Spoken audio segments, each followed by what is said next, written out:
Have you ever used orphans to study an experimental vaccine? Yes. Have you ever used the mentally handicapped to study an experimental vaccine? Um,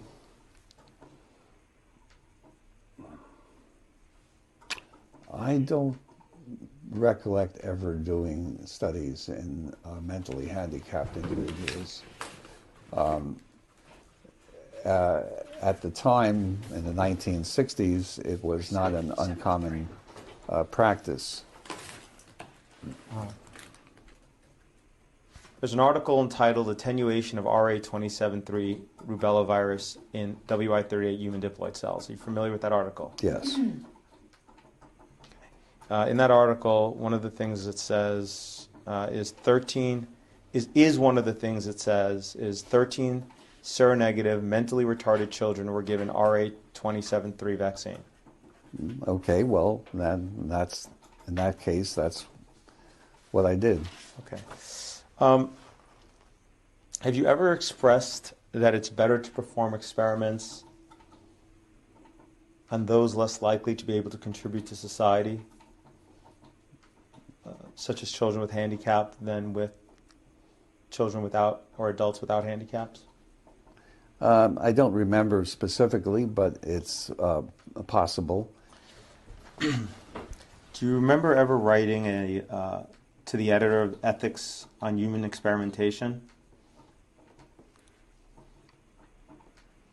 I don't remember specifically, but I may well have.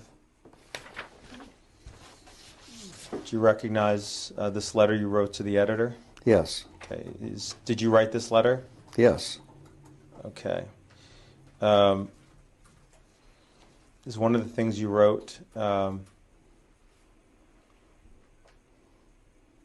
question is whether we are to have experiments performed on fully functioning adults and on children who are potentially contributors to society, or to perform initial studies in children and adults who are human in form but not in social potential. Yes. Okay. It may be objected that this question implies a Nazi philosophy, but I do not think that it is difficult to distinguish non-functioning persons from members of ethnic, racial, economic, or other groups. Mm-hmm. Okay.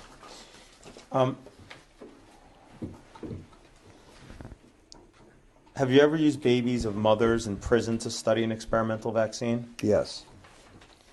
Have you ever used individuals under colonial rule to study an experimental vaccine? Yes. Did you do so in the Belgian Congo? Yes. Did that experiment involve almost 1 million people? Well, all right. Yeah.